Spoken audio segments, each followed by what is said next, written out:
So I've been gone for a while. A lot happened. If you've seen my last video, that was also kind of part of it. Which I do apologize for. I'll have videos dropping all throughout this week. So in one of those videos, I'll give a more in-depth reasoning behind my absence.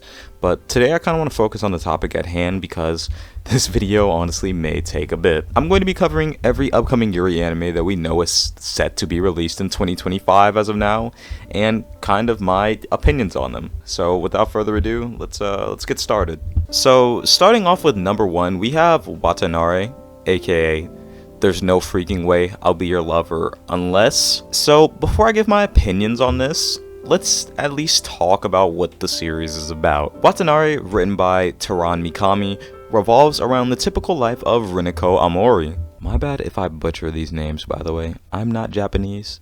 Okay, I'm just gonna try my best here. Who's trying her best to change herself in order to live her greatest high school life. However, her greatest high school life begins unfolding in ways that she'd never expect. On Rineko's first day of high school, she becomes friends with a girl named Mio Tsuka, an outstanding student in every aspect that everyone absolutely adores. However, the very next day, Mai confesses her love for Rineko, and over the course of around 60 or so chapters, as of now, the relationship develops into something more than just friends, with Rineko trying her best to figure out what the heck is going on. Now, in all honesty, I'm kind of worried about giving my opinions on this, but just hear me out.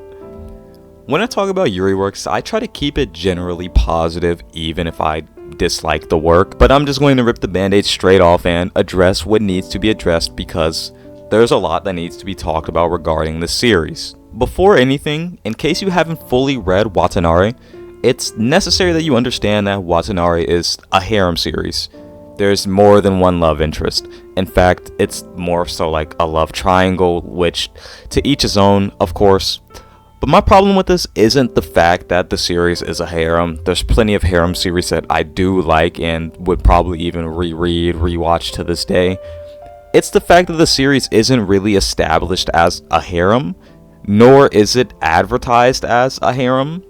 On some of the biggest sites where you go to find anime information like My Anime List, Wikipedia, even the official wiki for this series, it's not advertised as a harem. For the first 20 or so chapters, the story focuses on Rineko and Mai primarily. Then from that point onward, their relationship just kind of dissipates as it begins focusing on another love interest with some slight Rineko and Mai action in between. Then this cycle repeats again.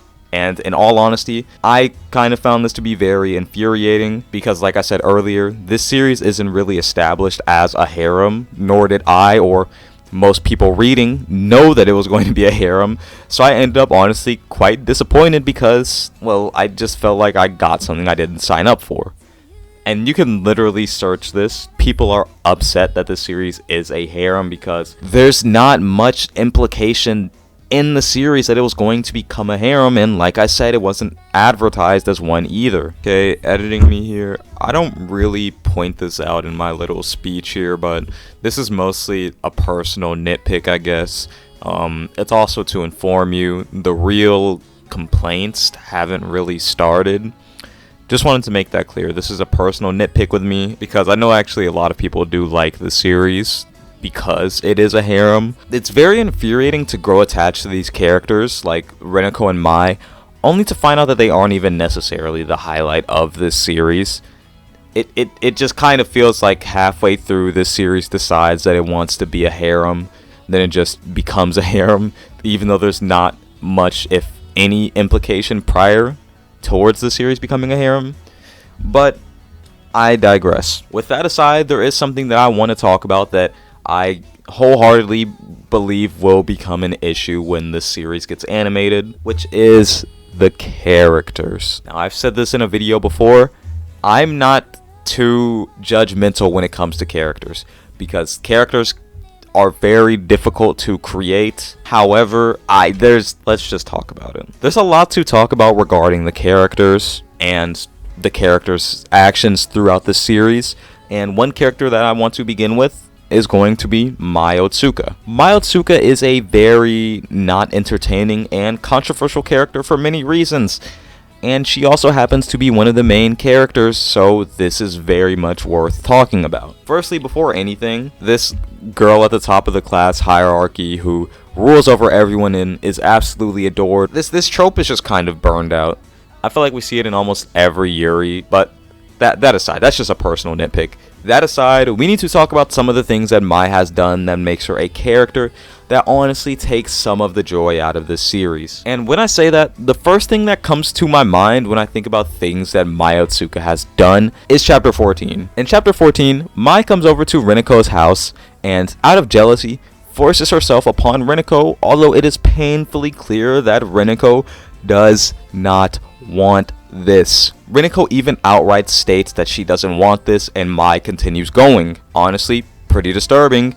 And if it weren't for Rinneko's sister, then we'd have witnessed something very bad, since Mai showed absolutely no signs of stopping. But that's not the end. In chapter 20, this exact same thing happens again, with Mai forcing herself upon Rinneko, and Rinneko having to get physical in order to stop her. I also forgot to mention that something to this extent also happens as early as chapter 9 as well. As you can see, this becomes a trend with Mai Otsuka. She's a creepy character who, time and time again, forces herself upon Rinneko, feels remorse for a few chapters, then goes right back to, just doing it again. It's not entertaining to read. I'm gonna be frank. It's not entertaining to read, and I doubt it will be entertaining to watch. It's just creepy, and it's just very, it's disturbing. It's disturbing. It gets so bad to the point where Rinneko is able to openly admit that she does not feel comfortable around Mai. She admits this multiple times. This is a common sentiment with Rinneko.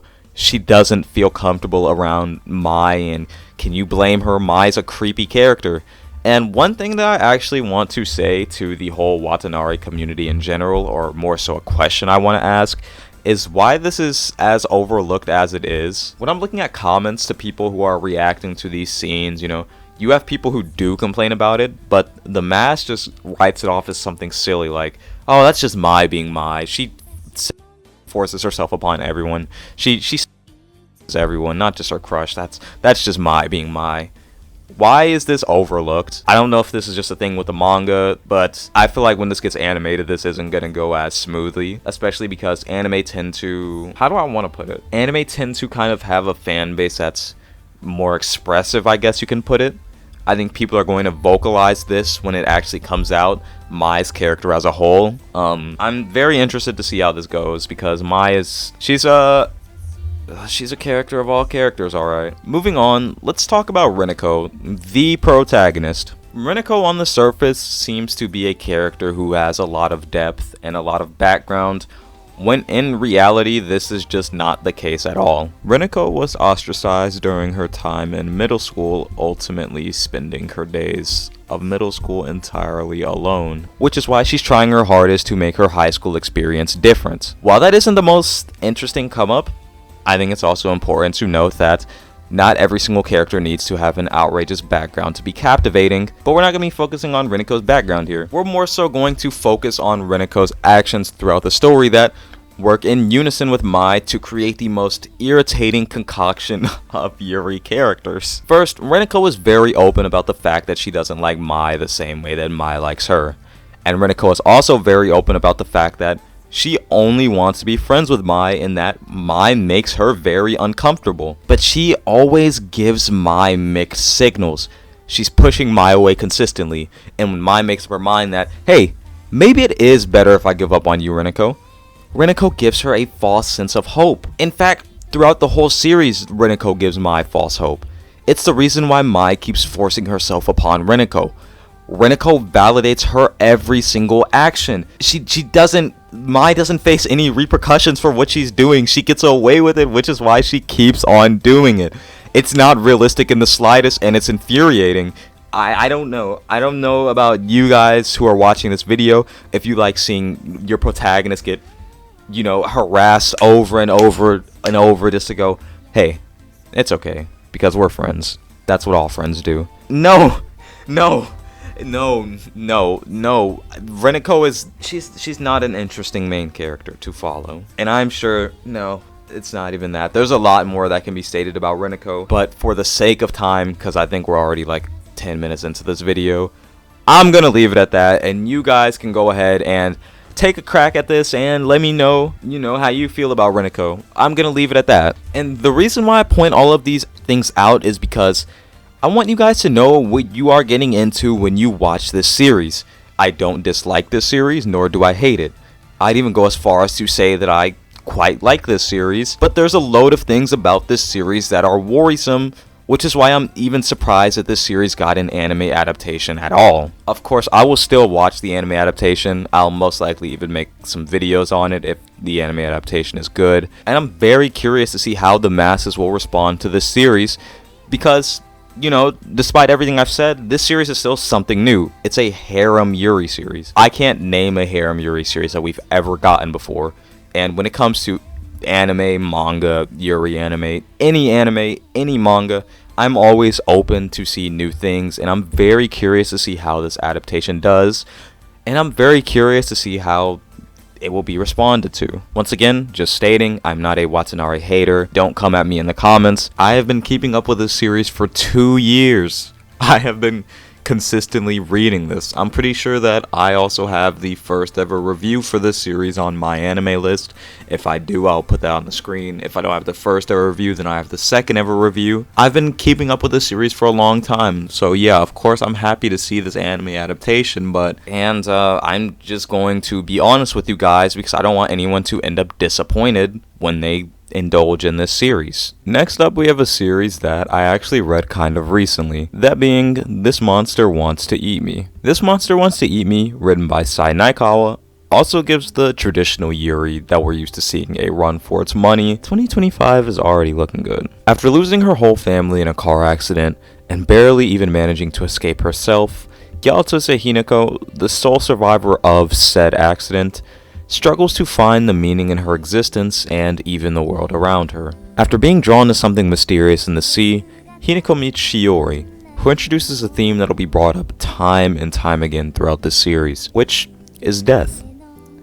Shiori thought that Hinako was planning on drowning herself, and to this, Hinako sternly denies, almost as if feeling insulted. On her way home from school, Hinako is snatched by a mysterious creature in the sea, and without even putting up a fight, withdraws to her destiny. However, Hinako is saved by Shiori, who actually reveals that she wasn't necessarily saving her, as she's also planning on killing and even consuming Hinako later down the line when she becomes even quote-unquote tastier. We follow Hinako as she grows through dangerous experiences while discovering more about herself, the world around her, and more about the truth behind her family's untimely demise, while ultimately awaiting her end at the hands of Shiori. Now, for my opinions, let me just state that I absolutely adore this apathetic, lost, aimless character trope. It makes for such an interesting character because behind all these layers of apathy, there's so much depth to these characters, and that's kind of how I feel about Hinako to a certain degree. Hinako feels very real is the best way I can put it. Hinako is a character who's lost everything, awaiting the day that she dies aimlessly, finding solace in the fact that no matter what happens, as long as Shiori is around, she will always have a way out. She really adds the feel to the series, and unlike the previous series, I don't have much bad to say about it, except that it is worth noting that this series will tackle much darker themes than modern Yuri adaptations usually do, which isn't a complaint. I myself am personally very fond of the series that don't sugarcoat and are straightforward. However, I am also very aware that this can be a sensitive thing for people, so take this as a fair warning. This series really has a lot to offer, and one more thing that I want to highlight is actually the world building in this series. Now, world building and Yuri's don't really mix well together. I feel like world building is very often neglected in Yuri works, which to a certain degree kind of makes sense. Yuri is normally focused on, two people most of the time. There's not much of a reason to have world building. However, the series that take the time to actually develop the world, in my opinion, are always more interesting. For example, in this series, we see this a lot with the various different yokai and how over the years they've come up with ways to connect with humans. whether that be to outright assimilate as a human into society under false pretense, or act as a godlike figure in the background to aid humans, or even harm humans, or even the established hierarchy of yokai in the series. While the world building in my opinion isn't necessarily the greatest, it's a big step up from what the average Yuri series has to offer and makes this series a lot more immersive, which I think will be noticeable probably honestly from the get-go of this series. I think that the series will evolve into a hidden gem amongst Yuris because you can really see how much effort and passion was put into this series, and if that's reflected properly by the studio animating this, then, well, we've just won. I definitely think that this is a series you should look forward to. Reading the manga was honestly a blast. I wish we got more Yuri manga like this. It's not often that we get manga of this magnitude regarding Yuri, because this is a very heavy hitting manga. It's supposed to be sad, it's supposed to be grievous, and it's supposed to draw you into that harsh reality that somebody is living, and I love that the series does that. That'll conclude this video. No idea how long this video will be yet, but if you made it this far, thank you so much for watching, and I'll see you all in my next video, which will be tomorrow.